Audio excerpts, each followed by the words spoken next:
What is up, y'all? Welcome back to another Fish the Moment live stream. Tonight I am flying solo. Randy had to watch the kids, so we had a last minute change here where I am going to be breaking down the Bassmaster Classic win. We were going to talk about that anyways, but I'm going to be just kind of going in a little more detail than I was planning on, which is probably good for you guys because I'll be able to really get into the nitty gritty of how these guys are catching their fish. And what I'm going to be showing is all the lake maps of where I feel like these guys were fishing, the baits they were using, breaking down a lot of the photographs to get all the little details about the winning patterns and the top patterns from the Bassmaster Classic. To start off, huge congratulations to Jason Christie. He lives in Oklahoma, which is just about 20 minutes from the border of Oklahoma, so kind of in my area. It's awesome to see him finally pull off the Classic win. He was leading going into the final day, I think, twice, so really cool to see him get that final victory. It was down to the wire if you were watching it live. I actually didn't think he had won it. I thought that he was going to finish third, and then I think he may have had like a last-minute cull when live went down or something, because he was able to pull out the victory, which is really awesome. And I can't wait to see the final show because it'll be pretty interesting to see how it actually unfolded there. But we're going to jump into, again, all the details, so stay tuned if you guys are wanting to hear about that. Before we get into that, though, got to give a huge shout out to our sponsors for the Fish Moment live stream. First up, we have Bridgeford Foods. Bridgeford makes the best beef jerky in the industry, guys, especially if you're a bass fisherman, because even if their jerky is great, it's even better that they support bass fishing and bass fishermen. I'm able to do this podcast every single week in this live stream thanks to the support of Bridgeford. It's one of the few non-endemic sponsors in the industry that really supports bass fishing, and that's like basically a company that's not a fishing lure manufacturer or something to do with fishing, and they're just a great ambassador for fishermen.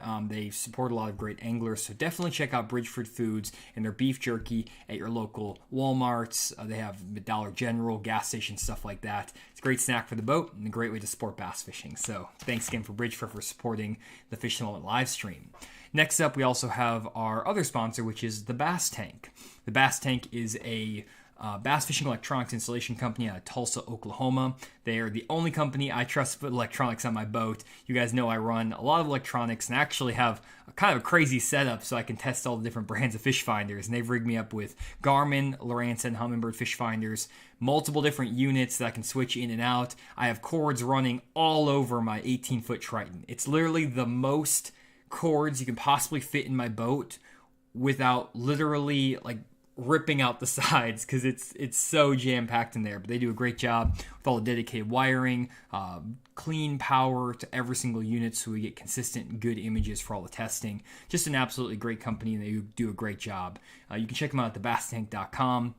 They have some really awesome deals going on right now. One of the new ones I just saw actually is this new deal on the Lowrance HDS Carbon 9-inch unit with the Lowrance Active Target for $2,400. So a really great unit, this HDS Carbon. Plus you get the active targets, so definitely check out this deal. You can go to thebasstank.com or check them out, or you can give them a call at their number. It's 918-509-7864. Again, that's 918-509-7864. Good deal. So let's jump into it, guys, and start talking about the Bassmaster Classic. Let's see if we got any comments. One thing I see here, and I see people are actually letting him know, but Ted, I saw your comments about Ken Smith's video in the interview. I actually made a video responding to that and talked to Ken about the study a little bit too. Got on a phone call with him, really nice guy. And you can actually see my, not this last video I just posted today, but like a video from last week. I broke that all down, talked about how to fish the flats and everything, and kind of did a rehash of a video that I made 2-3 years ago, so it's pretty interesting. Good deal. Let's see here. So the guys are saying that they're still frozen up in Wisconsin. I can feel you there. I grew up in Wisconsin, so I know the feeling of waiting for the ice to thaw, and then you have to wait for fishing season to start if it thaws out any time sooner. Gotta wait for the first week of May, which is kind of a bummer. But definitely some good stuff. And got Ryan. How's it going, Ryan? So yeah, we're going to be just kind of going through a bunch of different stuff today. We have a bunch of different articles to run through. We're going to go through all different areas, things like that. But just to give you guys a general idea, if you didn't watch Bassmaster Classic, of what's going on, we are talking about Lake Hartwell, which is over in North Carolina, and I think it's North Carolina, South Carolina. I don't know exactly where the border and stuff runs. I don't know which one of these lakes is on the border, but basically it's over in the Carolinas. And Lake Hartwell is an awesome lake. It is a massive fishery. You have clear water down by the dam with a lot of spotted bass. You have largemouth up the river arms, and you have kind of a mix of everything in between. You got some largemouth down on the bottom of the lake. And the key feature on this lake is that the bass will chase herring. Herring is a type of shad that basically is like the filet mignon for bass. They will pass up 10 gizzard shad or threadfin shad to get to one blueback herring. And so that's one of the key factors in this event, is that there was a lot of guys who were keying on the blueback herring bite. At the same time, though, a lot of the guys that were successful actually got away from the blueback herring, and we'll talk about why that is, what goes on with the herring fish, and why it's so difficult. We're also going to kind of get into a discussion a little bit about live scope versus no live scope, how that played into wins, and also how that kind of played in a recent Major League Fishing event that took place over on Smith Lake in Alabama. So we're going to basically just go through, it's Georgia, South Carolina. There we go. South Carolina, Georgia border. I knew it was on the border somewhere. Appreciate that, guys. Okay, South Carolina, Georgia. I always get all these lakes mixed up over there. Appreciate that, guys. So anyways, and I apologize too. I don't know exactly where all these guys fished. I wasn't able to watch all of the live coverage this past weekend. I was pretty busy. I wasn't even able to make it to the Classic. Normally I'm there. So I wasn't able to get like dialed in on exactly where these guys are, but I did watch enough of the live coverage and a lot of the, highlights and stuff to be able to give you guys a pretty good idea of what's going down.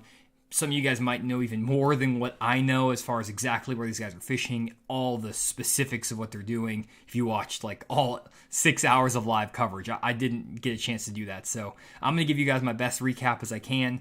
If I miss some details or if I'm picking the wrong states that these lakes are in, stuff like that, I apologize. But I'm going to give you the best info that I can. So definitely bear with me on that one.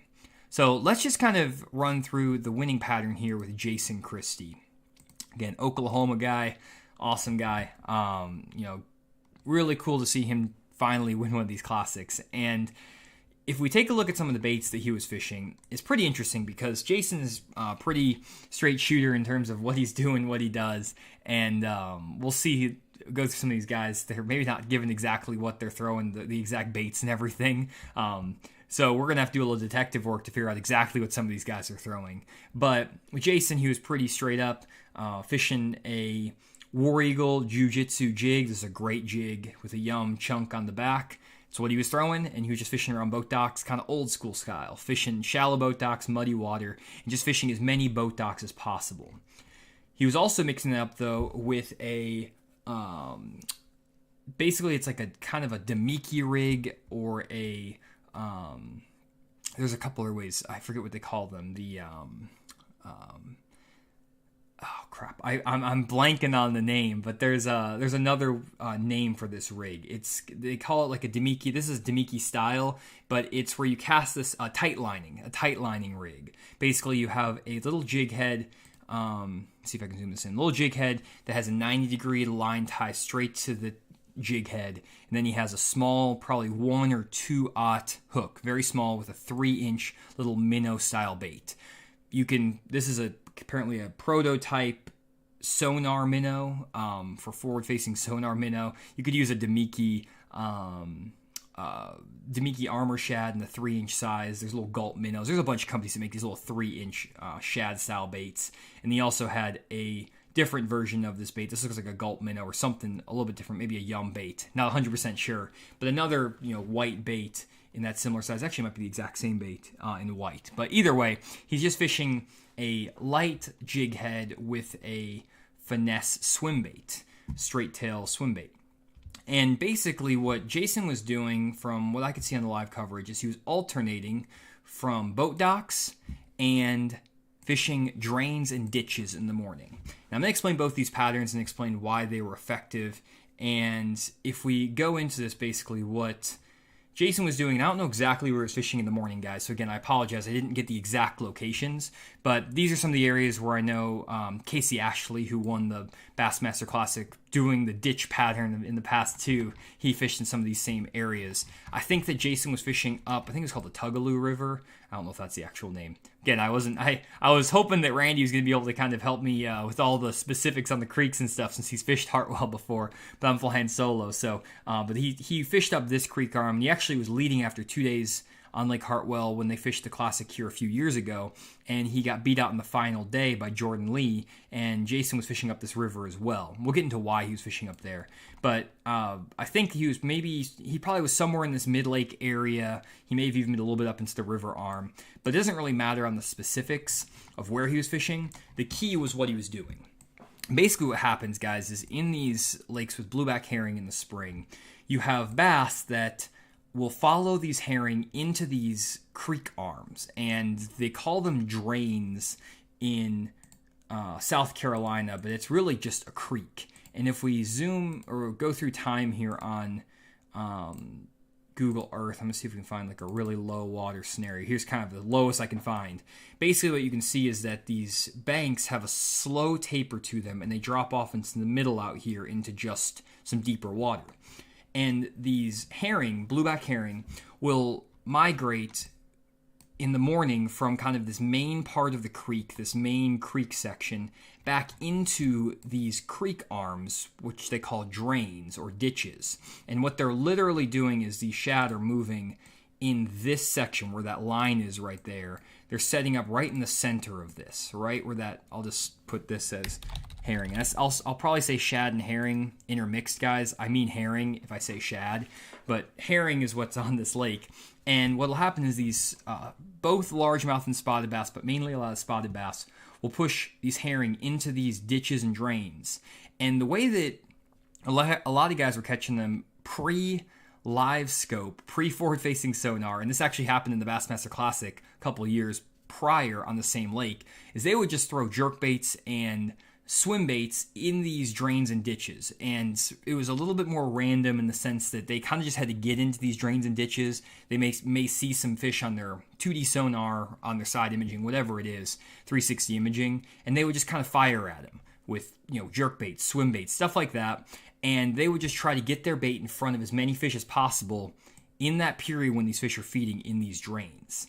And the problem with this pattern is that it only lasts for a few hours in the morning. For the first couple hours of the morning, those fish will pull into these drains. They'll feed like crazy because the herring pull in here. And then as the day progresses, the sun comes out, those herring will move back out of these drains and kind of disperse, and they're a lot harder to find and catch. And guys just don't have as much luck actually locating them and catching them. And this has actually been made easier with the forward-facing sonar with like live scope, active target, stuff like that.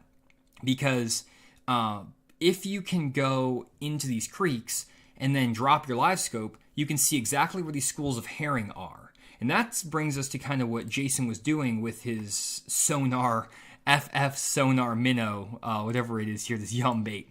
Basically what he was doing is taking this 3/16 ounce jig head, firing it out to schools of herring and fish that he was seeing on his live scope and targeting individual fish.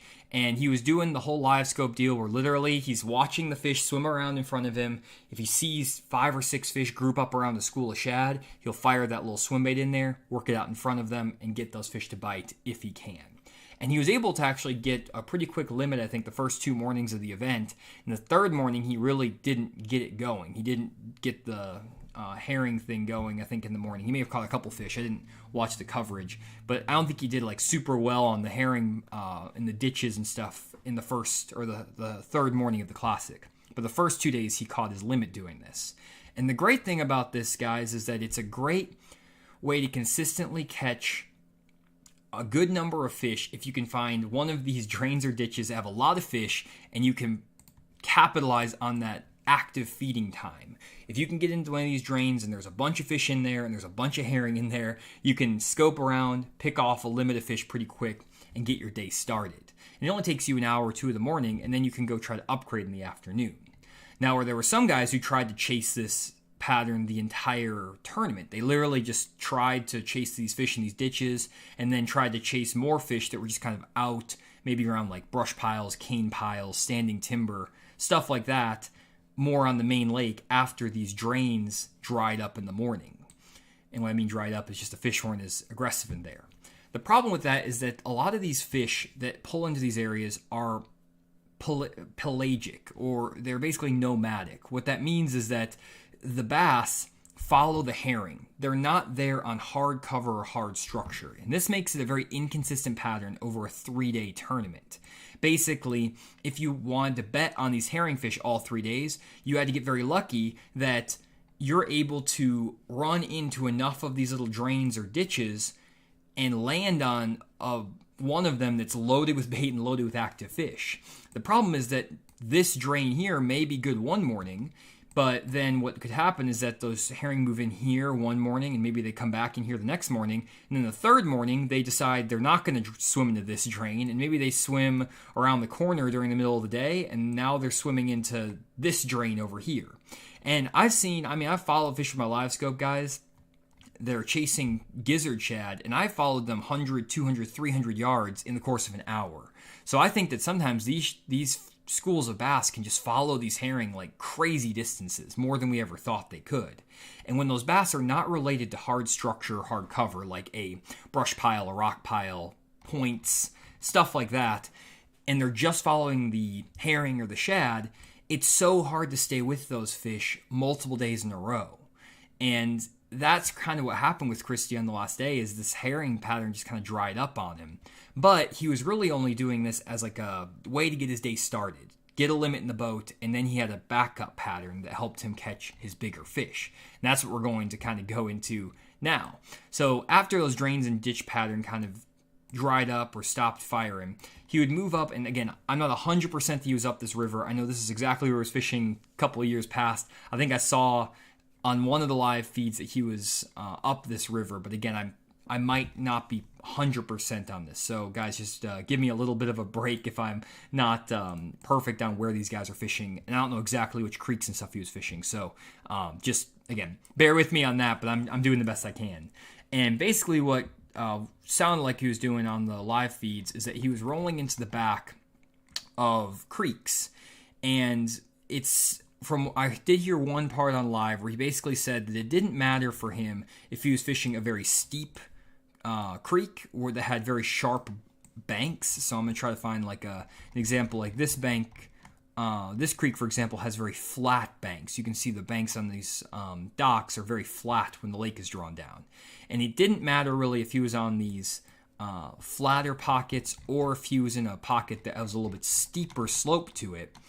The key was that he wanted to find the flattest dock in that general zone. So whichever dock had the flattest sloping bank to it. So if we're looking at this creek, here's a pretty flat or a pretty steep bank. This bank is pretty steep. But these docks over here are much flatter. This is what he really wanted to key on. Those docks that kind of the walkways were in 1 to 3 foot of water, and then you had the boat dock out here, maybe a little bit deeper, 4 to 5 foot of water. And a lot of his bites were actually coming on these walkways of the boat docks.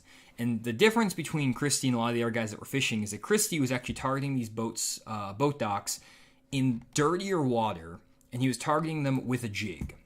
If you look at a lot of the other guys that were catching fish in this tournament, a lot of guys were throwing wacky rig worms around boat docks. But Christie was just keeping a jig in his hand all day. But the thing about what Christie was doing that was really special is that he wasn't fishing the jig on the bottom.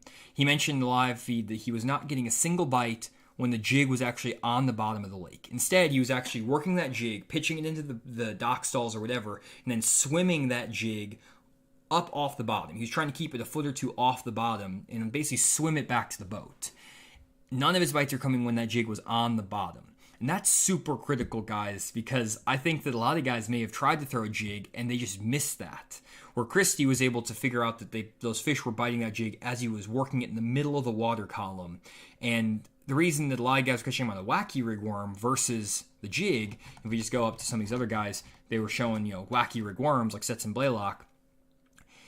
The wacky rig worm is weightless and it falls super, super slow. And I guess he had a 1/32 ounce nail weight. But he basically was fishing a bait that fell very slow through the water column compared to like a half-ounce jig that's just going to go straight to the bottom. And having that little bit of a slower fall kept that bait in that strike zone. And a lot of those fish were suspended underneath these boat slips is kind of what was going down.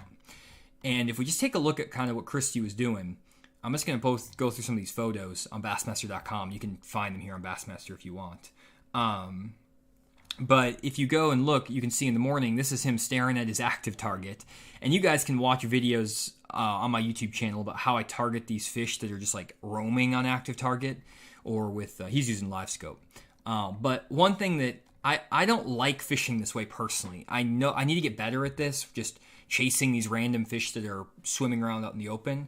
But it's so inconsistent, guys, to do this. And we've actually saw that with the at the Major League Fishing event over on Smith Lake, if you were following that along with the Classic. Jacob Wheeler dominated the first 2 rounds of the event because he was following schools of spotted bass that were swimming out literally in the middle of this creek over like 100 foot of water. And he was just chasing them around with live scope and throwing like an ice fishing jig and a drop shot and a swim bait around those fish. Well, on the last day of the tournament, he lost track of those fish because he was off the lake for an entire day. He kind of got unlucky in the fact that he won the round and he lost track of his fish, and he wasn't able to relocate them fast enough to keep up with Dustin Connell. Now, Dustin Connell won the event doing the same thing Christie's doing here. Literally just looking for schools of fish on his live scope and then just flipping around with the, a swim bait, a drop shot, jerk bait, whatever these guys were throwing. Christie's throwing a little swim bait Demiki rig thing in this tournament. But Dustin Connell landed on a really great spot where those fish were aggressive and they were doing their thing, and he was able to follow them and stay with them and catch them. But these fish can move and shift and dry up so fast that it's so hard to basically make it a consistent pattern. And it doesn't happen on every single lake either. A lot of times it happens better when you have a lot of shad, a lot of spotted bass, or if you have like a herring lake like this. And even in those cases, it's not very consistent, is what I guess I'm trying to get at. I've said that like 12 times. But basically, we need to keep in mind that, like with Christie, he didn't catch anything, it looks like, from the footage and from what I saw from live doing this, even though he ended up winning the Classic, because it just kind of dried up on him. And what happened then is that he left and he went to his boat dock pattern, his secondary pattern. And if we take a look at some of the docks he's fishing here, I'm going to try to get a better angle at some of these. There's a couple better shots. Some of the times he was fishing the main boat slip like this, but really his key bites came. Let me try to find. There's Palmer. Let me find Christie. Trying to find one of these shots where he actually hooks a fish. There we go. He hooks a fish over one of these walkways, and he caught another really good fish I saw on the last day on live, like a 4-pounder, over one of these cables, dock cables, off the walkway. That's where a lot of his fish were coming the final day. And I think he was catching more fish off of the actual main boat dock earlier in the week, but he was able to kind of mix in fishing the boat dock itself and also the walkway and swimming that jig to get a lot of his better bites. And I think that was, again, the key for Christie, is that he was able to figure out that those fish would bite that jig when he was swimming it in the middle of the water column, when maybe other guys were just fishing that jig on the bottom. Now, other guys figured out ways to catch these fish around these boat docks. I'm going to skip Welcher for a minute because I have some nitpicking to do with his what he says he caught fish on. We'll talk about that here in a second. But Sets and Blaylock caught his fish on a wacky rig worm around these boat docks, which is awesome. We had Justin Hamner. He caught some fish kind of doing a little bit of everything. He actually tried that offshore pattern for a while. He caught some fish on the Demiki rig, style bait, drop shots, caught some fish crank, and he kind of mixed it up a little bit here and there. He caught some really good fish the last day, actually, offshore on that drop shot and the swim bait, and he was really one of the few guys that did majority offshore and did pretty well doing it. There were a few guys that did, but he still had to mix in some of the shallow water stuff like the crankbaits.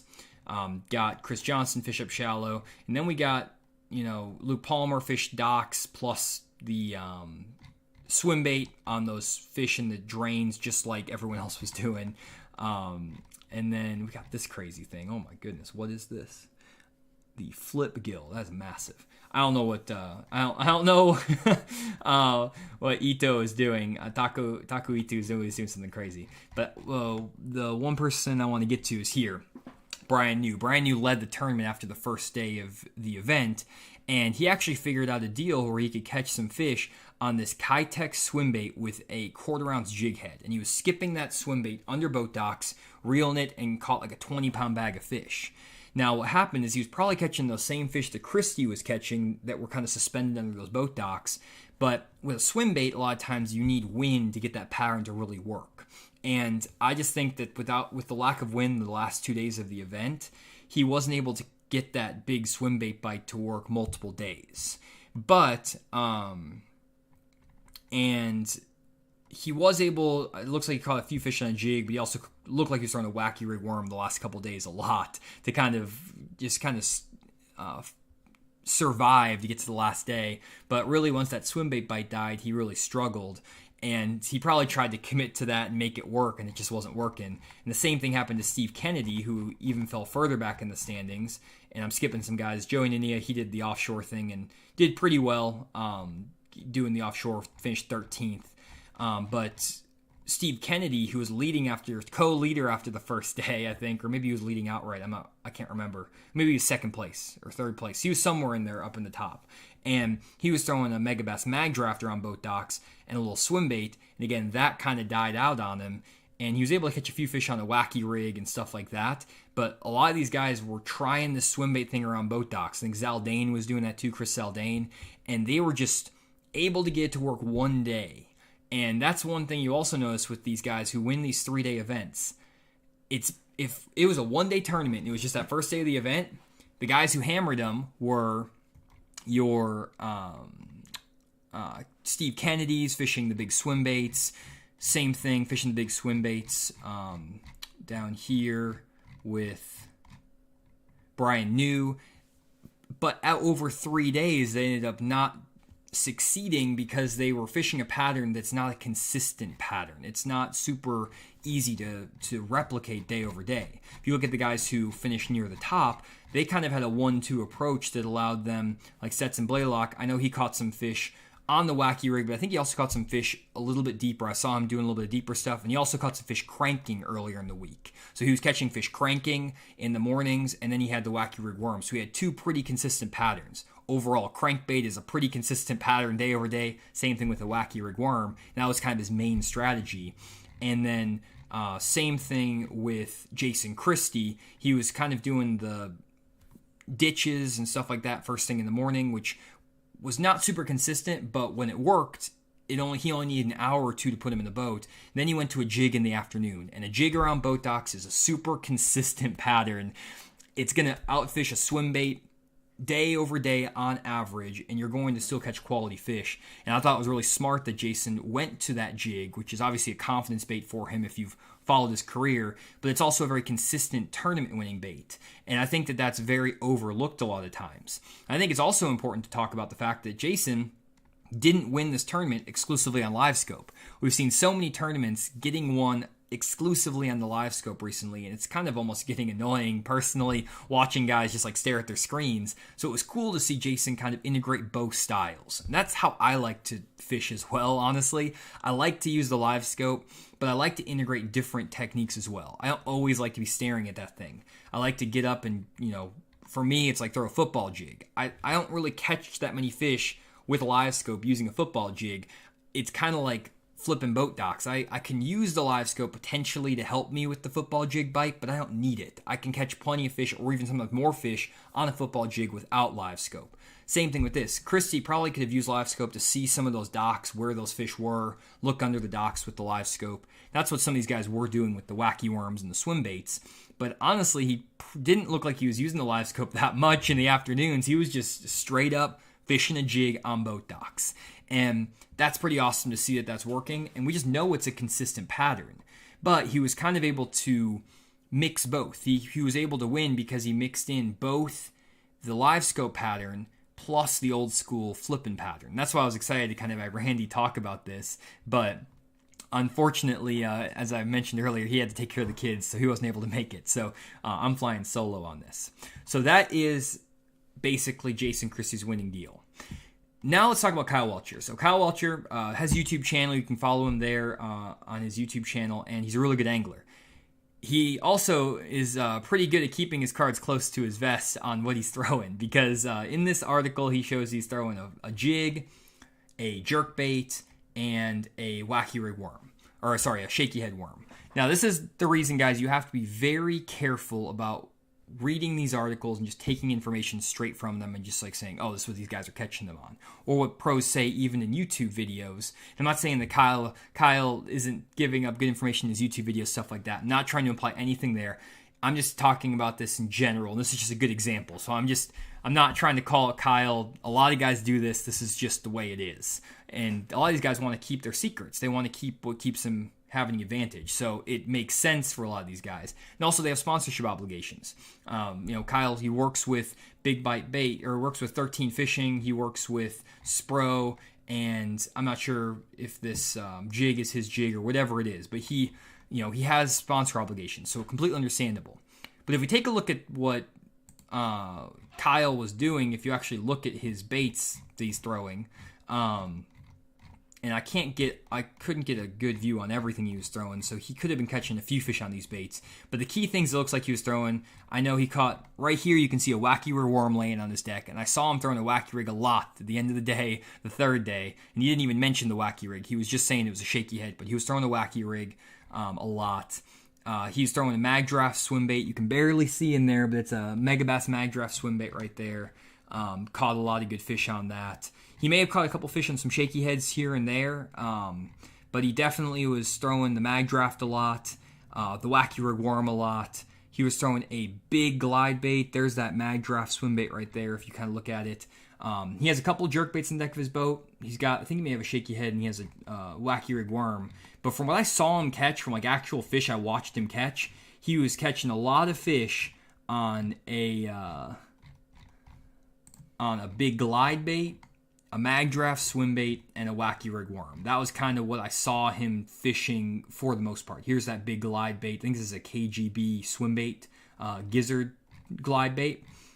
So there's some stuff that he's throwing that I know it might be like he's got that jig there, so I don't know how. No, that's a glide bait. Sorry, he's got that big KGB glide bait, and I think he caught some big fish on that the second day of the event. Then he has a little swim bait right there, a jerk bait. So he's got a swim bait. I'm just going through his photos, guys, and just kind of pointing out what I see. So I think that might be a swim bait fish. But basically, from what I'm seeing, there's the mag draft right there. What I'm seeing is that a lot of these fish that he's catching are not on the top lures that he's mentioning. And that's, again, I am not trying to call out, Kyle or anything, because he has a sponsor obligations. He has to keep some stuff close to the vest, like doesn't want to give up all the juice. But guys got to be careful on that. Just overall, because you can get led down some bad paths if you don't really double check your information. And just as kind of a segue there, this is actually the process I go through and actually develop tournament strategies for the deep dive app I'm working on, in the sense that I will actually go through and I don't just follow these, what these guys are saying they're throwing in these videos. I actually watch, or on these articles, I actually watch the live footage. I actually go through all the tournament, live coverage to make sure that I see the guy catching the fish on the bait in the area. If I don't actually see the fish catch and I see what's happening, I don't put the data in the app. And if you guys are interested, you can actually check out the Deep Dive app over on deepdiveapp.com. Basically go through and capture tons of tournament data, cross-reference that with live lake and weather conditions. You can pick shallow and deep strategies, and all these strategies are backed by real tournament data that I pull and find. And again, I'm taking it off of fish catches I actually see. I'm not just taking word of whatever is in the article. I make sure I see guys catching fish on that bait before we put the data in the app. That's just how I like to do it. I want to make sure that the data is as accurate as possible. It says Bass Talk Live, he said he threw everything, and yeah, I mean he could definitely have been throwing. He definitely could throw a bunch of different baits and stuff like that. And I'm not saying that Kyle didn't throw the baits that he talked about in these videos, but he didn't talk about every bait he was throwing.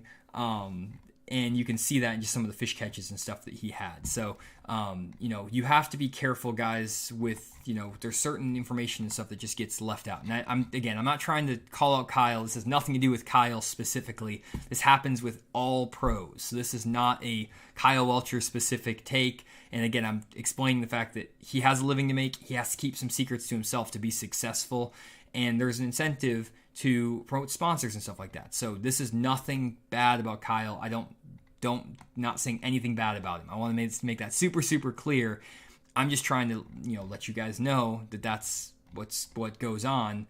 And for me, it's completely understandable. Hopefully that makes sense. And it's gamemanship. Yeah, one thing you'll know about Kyle is he's a poker player. He actually made his living playing poker.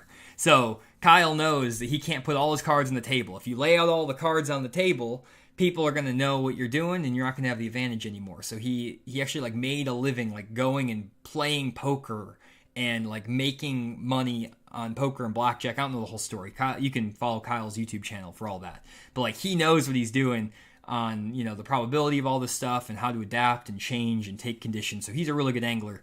But again, keeps his cards close to his vest. So hopefully that makes sense. Let's keep rolling. So one thing I saw a comment over here was Born to Fish. He says, I agree with Jonny though. When will everyone lose interest in watching guys looking down at their screens? You lose the fans. It won't matter what sponsors do.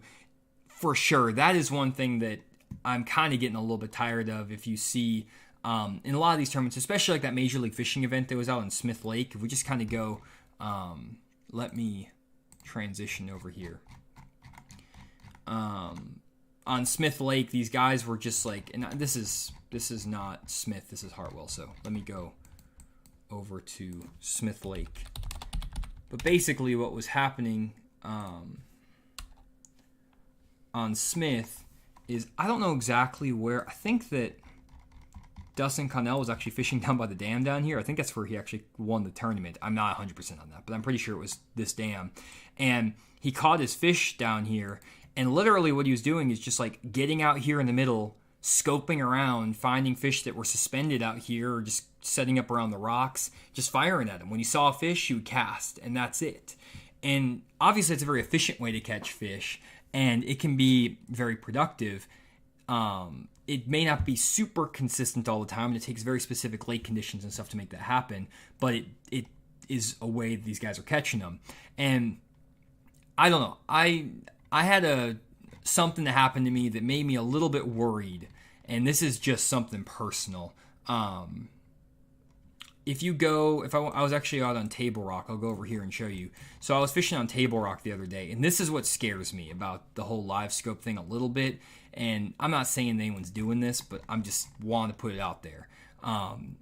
If you go into I was fishing this point right here on Table Rock, and if I take the lake down, I'll make a YouTube video about this actually this Friday, where I'll show you all the live scope stuff. And I don't talk about this in the video because I don't want to bring this up as a negative or whatever. But basically, let me try to find it. I probably skipped it. There's an image in here. You can see there's some isolated standing timber out here. There's a standing tree. And I've had this tree. I graphed it with my down imaging and 2D sonar, saw the fish in this tree, go through here, and if you idle over the spot, you could see some dots in this tree. So I spun around, put the live scope in the water, looked at that tree, and started throwing a jerkbait on it. And there were fish in there. There were some good ones. I could tell there were bass. And I threw over and over and over again on this underwater tree off this point. And I couldn't get the fish to react to the jerkbait for whatever reason. I couldn't get them to react. They just wouldn't bite. And I was throwing a wacky rig worm down there. I threw a Neko rig. I threw everything. And I finally just picked the jerkbait back up, and I was like, I got to figure out a way to get these fish to bite. I know they're bass. And I got one fish that was kind of interested in it. And it started following and circling around the bait.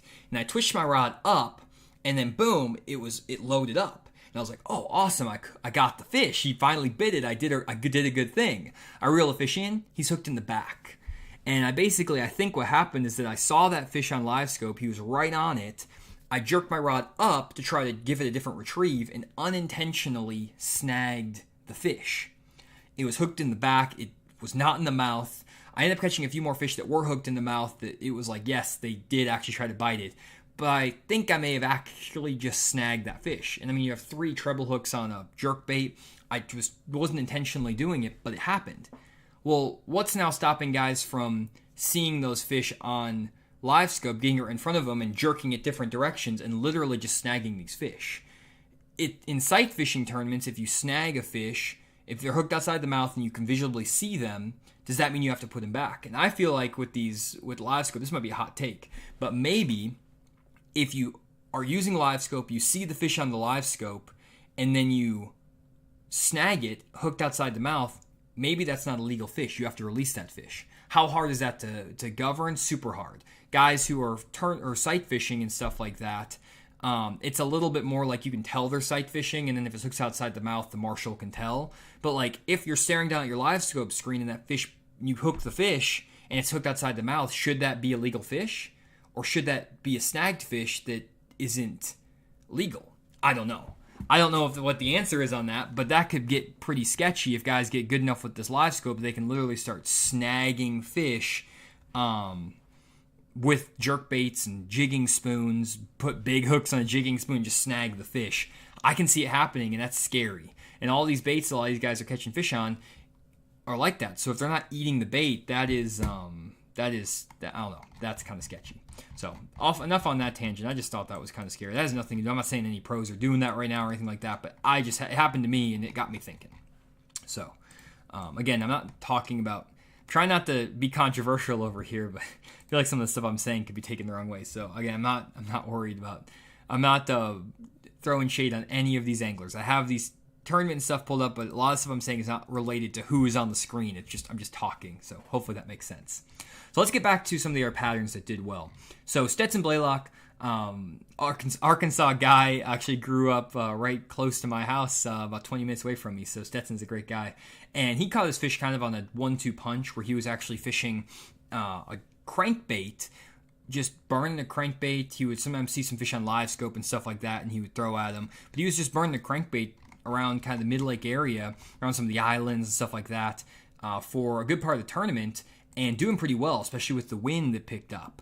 But as the wind started to die down, basically he was just, again, I'm not 100% sure on what he was doing, so this is just a kind of a guess. I like to let you guys know when I'm guessing versus what I know for sure.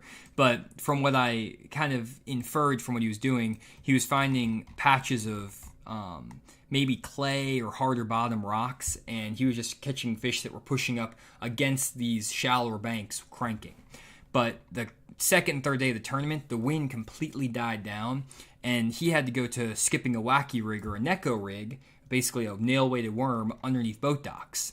And it was interesting because on the final day of the event, he actually found like a 4-pounder, visibly saw it underneath one of these boat docks because it was so clear, and he skipped at it multiple times and never got bit. And one thing that I got from the live podcast or the live feed that was interesting is they were talking about how guys all week were saying that these fish were so pressured underneath these boat docks that if you didn't hit that first cast perfectly in there, and you clip the dock, hit a pole, hit the side of the dock, something like that, those fish would not bite. They would only bite if you made that perfect cast in there, and the water was clear, there was a lot of anglers going through there, so basically you had one shot at each of these docks. And he actually got so excited, he's like, oh, there's like a 4-pounder. He skipped it, he hit the side of the dock on accident, and maybe he could hit that cast 9 out of 10 times, but he was like, that's the fish to win the Bassmaster Classic. And he got maybe a little bit nervous and misfired, hit the dock, and he spent like 20 minutes trying to catch that fish. And he could see the fish, you could watch it on live. The bait was falling right in front of the fish's nose. Like he was hitting it perfectly every cast after that. Or he hit the dock a couple more times, I think. But he was putting it in front of that fish, and he was just not interested.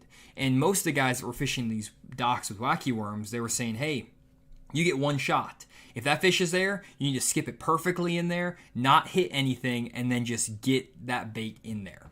And that's one thing that I saw Christie doing too that was really interesting, is that Christie was not actually, and I don't know if this is something that matters, but he was again up in this, if you go into some of these like dirtier pockets, I think this is where he was. He was in dirtier water. I don't know if he's exactly up here, but on some of these docks that are up in this dirtier water, Christie was pitch skipping. So instead of skipping, like roll casting and skipping his bait, he was pitch skipping, so he was skipping with a pitch. And in general, when you skip while pitching your bait, you have a little more control over it, and maybe you can't get as deep under the boat dock, but you can control it a lot better so you're not hitting the side of the boat dock. And also, you can stop it before it goes all the way in and like hits a float or hits maybe like a pontoon lift or something where you're clinging metal on metal or lead on metal. So being able to skip pitch really helped him, and he could do that because one, he was fishing a little bit dirtier water so he could get closer to these boat docks, and second, he was using a bait caster, which makes it a lot easier with your thumb to actually control the jig so that when it skipped in there, he could stop it before it made contact with anything around the boat dock. And that may have been a massive advantage in the fact that he was doing that, plus the fact that he was swimming his jig.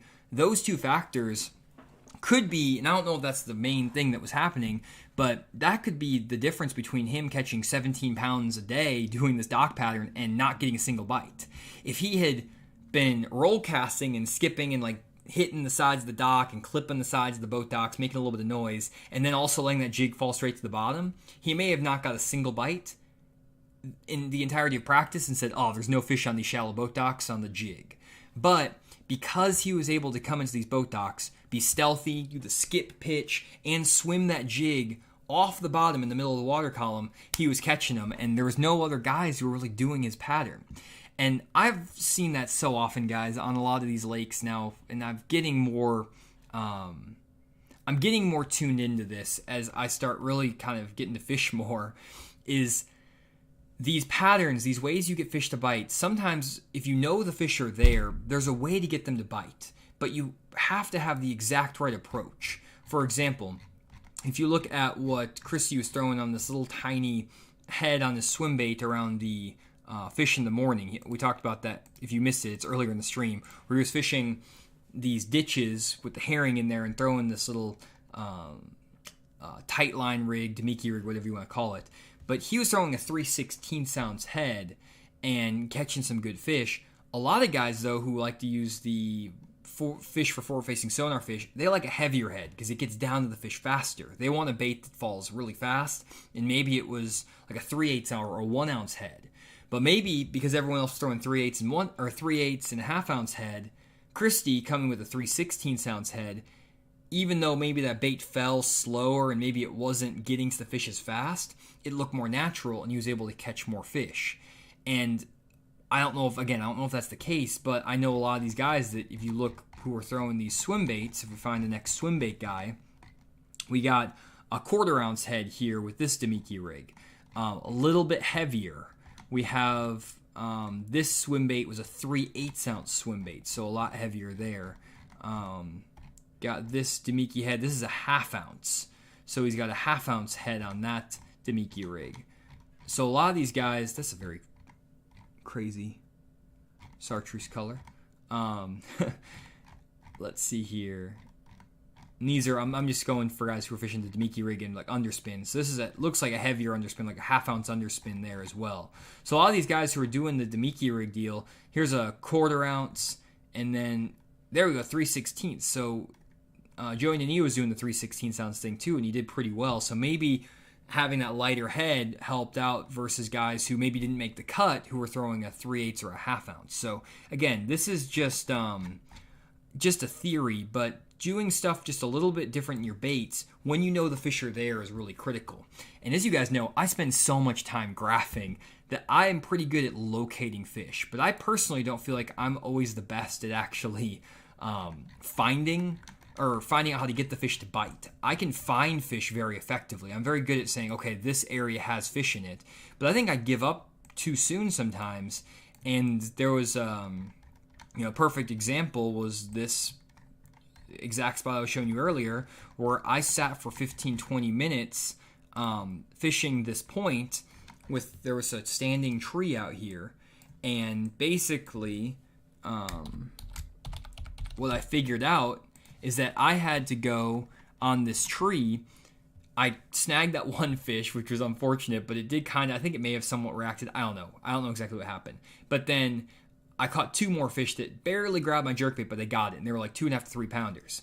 And it was bluebird skies, no wind, terrible conditions for fishing. And I tried every bait. I literally had rods all over my deck. If you watch my video on Friday, I'll show I pulled out everything. And I finally figured out that I could only get him to bite on a Megabass Vision 110 plus 2 jerkbait, which got a little bit deeper than everything else.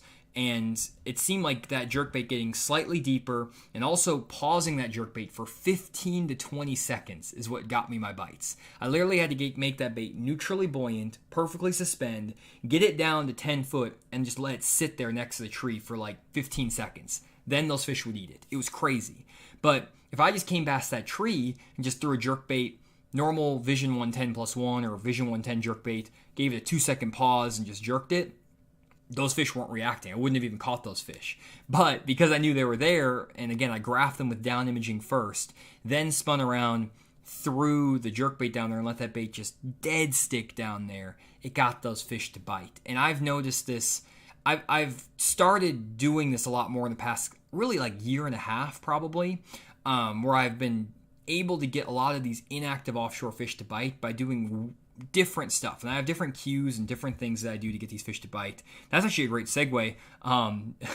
Try to do as few shameless plugs as I can, but if you guys are interested in kind of learning a little bit more about this offshore game and how to actually get better at getting these inactive offshore fish to bite, you can go to fishmoment.com and sign up for a virtual seminar that I'm doing this Thursday. There's about like 5 or 6 spots left in it. It's from 6 to 9 p.m. on Thursday, March 10th, and it's Advanced Offshore Strategies for Bass. Offshore. I said that twice. And the whole goal of the seminar is I want to talk about how you can first find fish that are less pressured by other anglers, what types of cover and structure are more often overlooked by other anglers. And this is just based on, I spend 5 to 7 hours every week driving my boat graphing. So I graph so much, guys, on these offshore areas. I go out on Saturdays, I notice where guys are fishing offshore, where they're trying to live scope. I go to other places, and I found a lot of in obvious areas that are really effective. But I've also found areas that are community holes, and I'm able to go right behind other anglers and catch fish using unique boat positioning, retrieve. I got some really cool stuff that I talk about somewhat in my YouTube videos, but I don't really get into detail in because I just don't have enough time. And that's the nice thing about these 3-hour seminars is I can really explain what makes these fish react, what makes them less aggressive, more aggressive, how to trigger them, which fish are catchable versus not catchable, how far your boat should be away in certain situations. Should you even sometimes turn your trolling motor off and your electronics off? There's stuff I've learned that's crazy, and I have some rules of thumb, and I do a lot of good graphics, and I spend 10-15 hours putting slides together and information for these seminars. So definitely check them out. Every person who signs up for the seminar will get a recording of the entire thing. And even if you can't attend live, you can actually sign up for the seminar, and I'll send a recording to you even if you can't attend live. You also get a copy of all the slides where I have all of my rules of thumb, all of my charts, and reference tables of what to do when, all these different things. So definitely check out the seminar. I would definitely say this one is worth the money. It's stuff that I've spent a lot of hard hours figuring out, and also kind of picked up too from researching all of this deep dive tournament data stuff. It's stuff that you just can't put into the deep dive app. It's just too specific, too nuanced. And that's what these virtual seminars trying to do is it goes that next level, that next step deeper, that is the real differentiator if you're a tournament guy, if you're trying to fish, for money, stuff like that. So definitely check out the seminar at fishthemoment.com. Okay, done with that. So let's jump back. I want to talk about a few more things about this event. One thing that is pretty interesting overall, if we kind of scroll up, is a lot of these guys in this event were doing a lot of fishing with spinning rods. And if you look at bass fishing in general, we're getting a lot more towards the spinning rod game. And I think this is interesting because Christie was able to win with your standard jig and your standard just power fishing techniques. And I really thought that was cool. And so many guys now are using their live scope. They're using forward-facing sonars, getting in these drains and ditches, stuff like that, finding offshore fish with the shaky heads, the drop shots.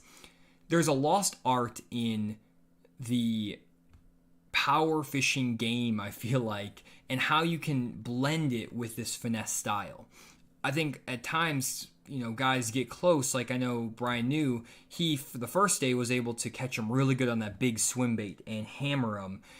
And then he kind of dropped off and he had to go to the finesse tactics and didn't quite work. Or you have guys that can do the finesse tactics, but they can't get the big bait stuff working.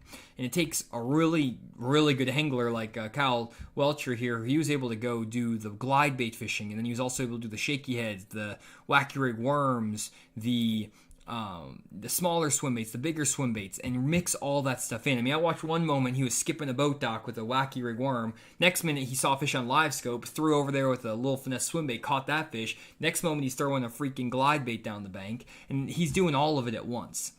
And that's really the evolution, I feel like, of these new anglers, guys who are going to be really good, like Kyle here in the future, is that they can basically figure out when to go finesse and when to go power, and also when to go with the live scope stuff and focus on those fish, and when to kind of lay off the live scope. That's what Jason was able to do in this event. He was able to figure out that balance, and I think that's something that's really important to think about.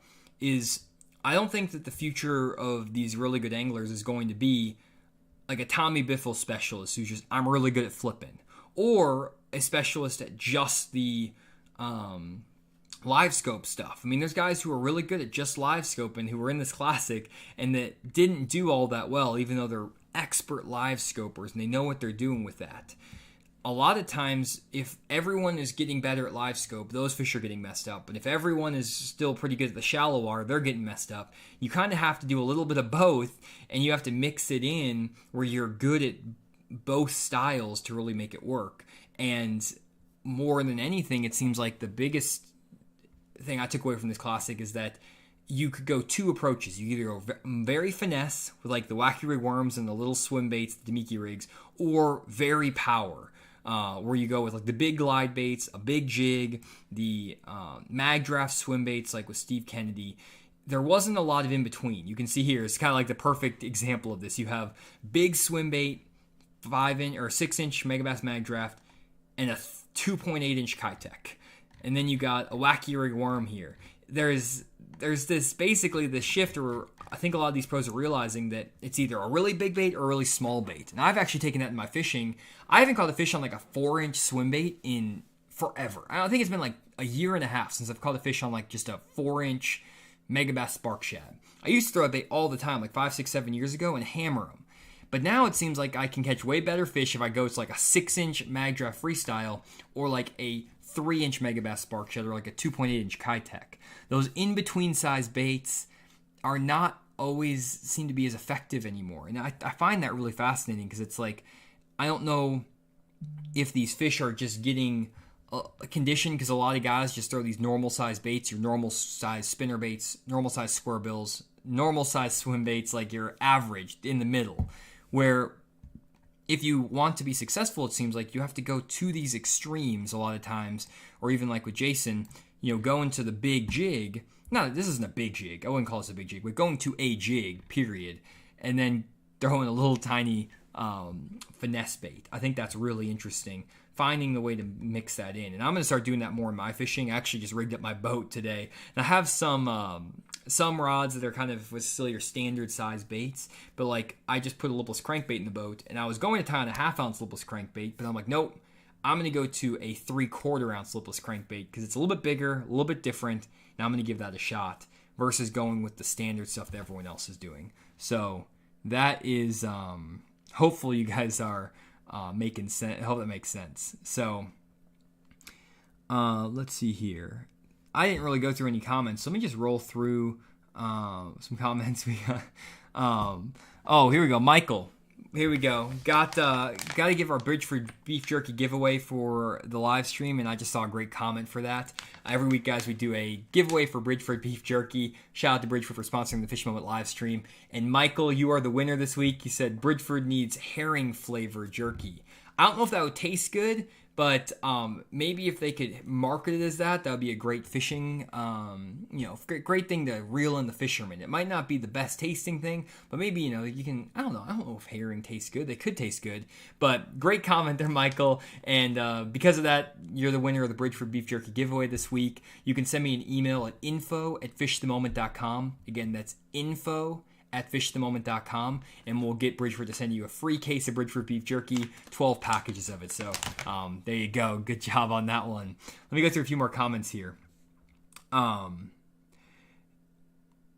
The Real Devin says, without live scope, we'd never be able to see fish behavior. That's really, it's pretty true on that. I've been able to see some fish behavior based on like just graphing a lot with down imaging, side imaging, but you only get a moment in time with that versus live scope. And I think that's my favorite thing about live scope, guys. I'm not the biggest live scope user. Like, I don't love going out and just like staring at my screen and scoping around all day. But I really enjoy doing the, observing what the fish are doing, how they're relating to cover and structure, and learning about that. And hopefully I can still translate that back to my normal fishing and not just focus on the live scope part of it. But it's tough, honestly, to, break from that. Once you get addicted to that live scope, it can really hurt you. And I always try at least every other fishing trip to turn the live scope off for half a day or 2/3 of the day and go back to old school fishing, just because I feel like that is important to learn and important to be able to hone your instincts outside of just the live scope. And then, some days I just go all live scope because I'm trying to still improve my skills with that as well so I can teach you guys. So I'm trying to kind of keep a good balance. I think that's important in life in general, is just to have a balance of everything, balance of work and family, balance of, making sure you're working out versus, your food, all that stuff. So I try to stay at a balance with a lot of stuff. And I think for fishing, it's the same. If I'm always just staring at my electronics and my live scopes, I might be missing something that I need to be, learning about fishing. So that's kind of how I like to do it. Let's see here. Can we talk about a Yum-sponsored angler winning? That's crazy to me. We actually had some the top three here.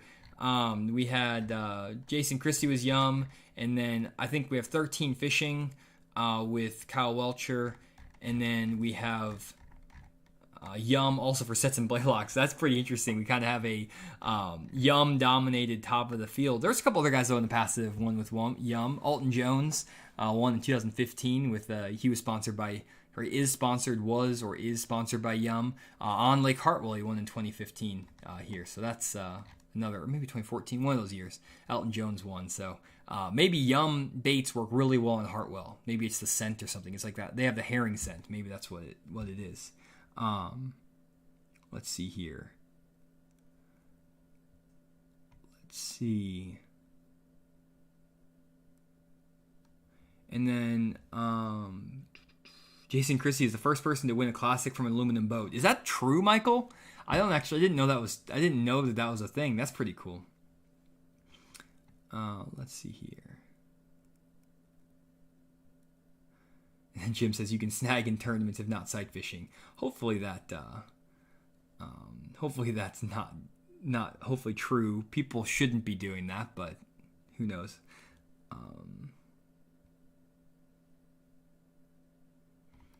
Let's see.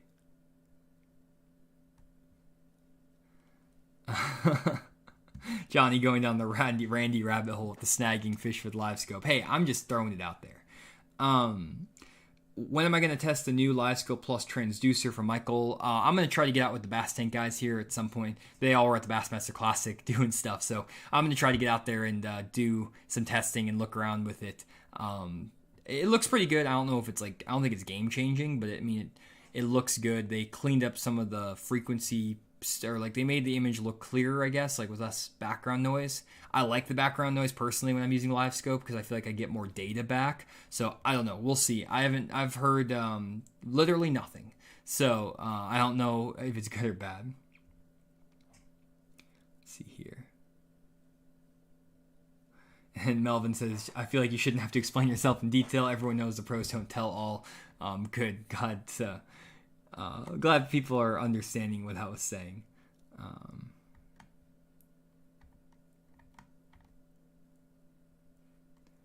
Let's see.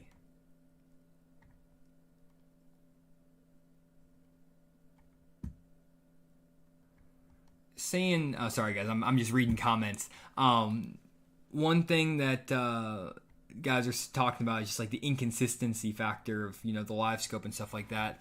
And that's really, for me, I don't do any tournaments or stuff anymore. I try to just focus on teaching and making YouTube videos and doing the app and stuff like that. So that takes up all my time. But if I was going to be tournament fishing, and like let's say I was going, for example, out to Table Rock Lake, and I just have this pulled up here.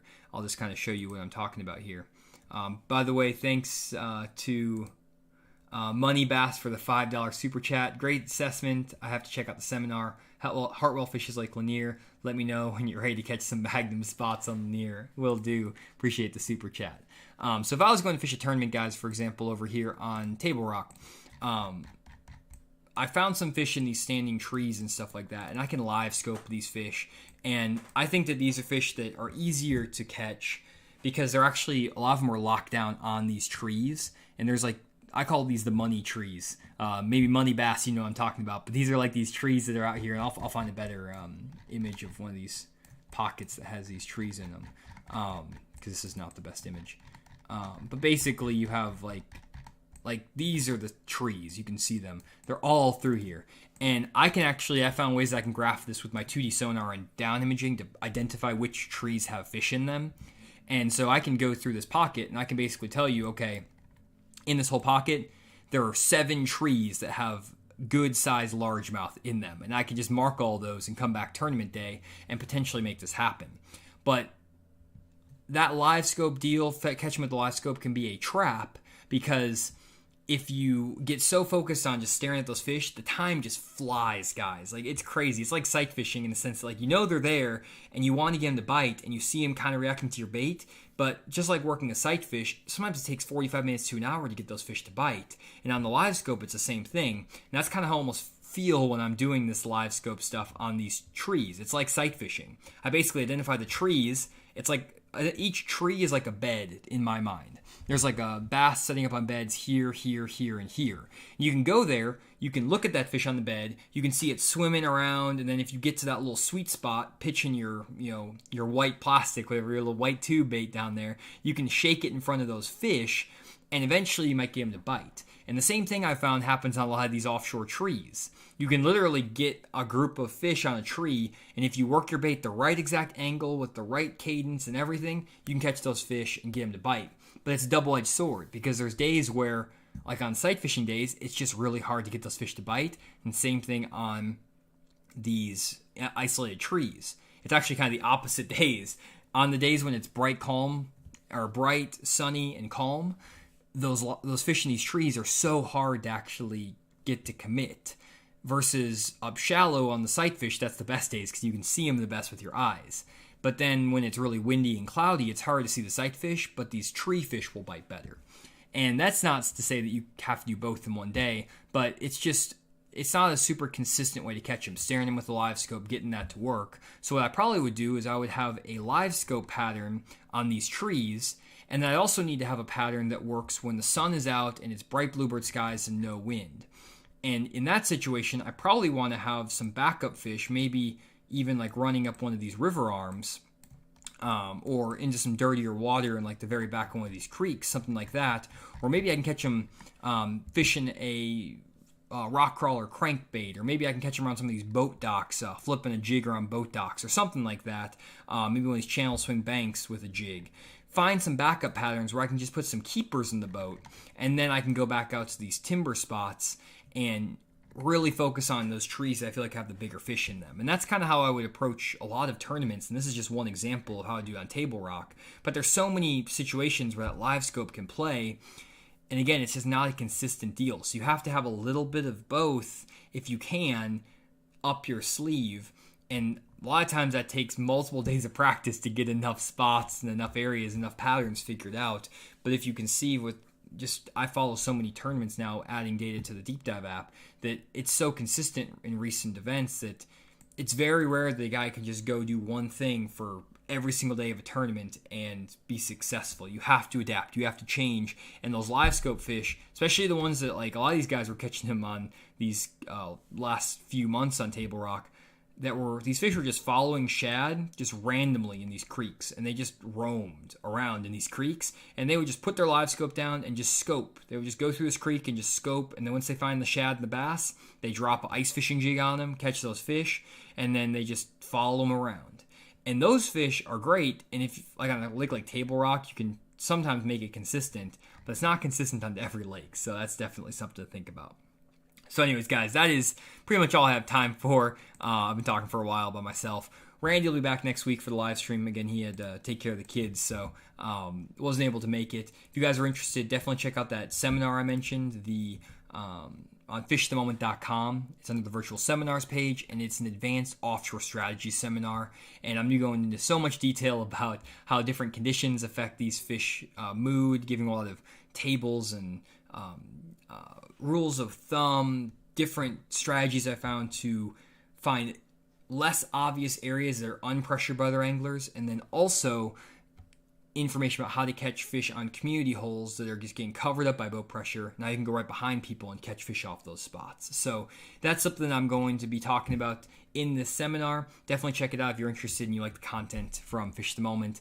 And there's about 5 or 6 spots available still. There's only like 30 spots, so definitely sign up soon. It's this Thursday, and we'll send a recording to everyone who is able to.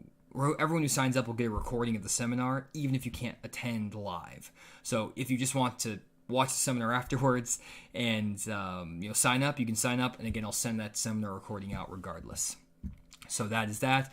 Also, just a reminder to check out thebasstank.com, one of our other sponsors, for the live stream. The Bass Tank has a great deal right now on their Lowrance HDS carbon 9-inch unit with an active target transducer for $2,500. So pretty good deal there. Check that out at thebasstank.com, or give them a call at 918-509-7864. Last but not least, I want to thank you guys all for joining tonight on the stream. And again, for my solo stream, hopefully I didn't ramble too much. I don't have any way to read the comments and talk and do all that stuff, so I kind of just had to go off the cuff, but hopefully this all was good and you guys enjoyed. So thanks again, guys, for checking out the stream. We'll be posting this on the Fish Moment Live, or the Fish Moment podcast, on Apple and Spotify. If you want to watch that or listen to that, you can go to Fish Moment Podcast on, again, Apple Podcast app or on Spotify and listen to this back, or listen to any of our other live streams back on there. So thanks again for checking out the live stream.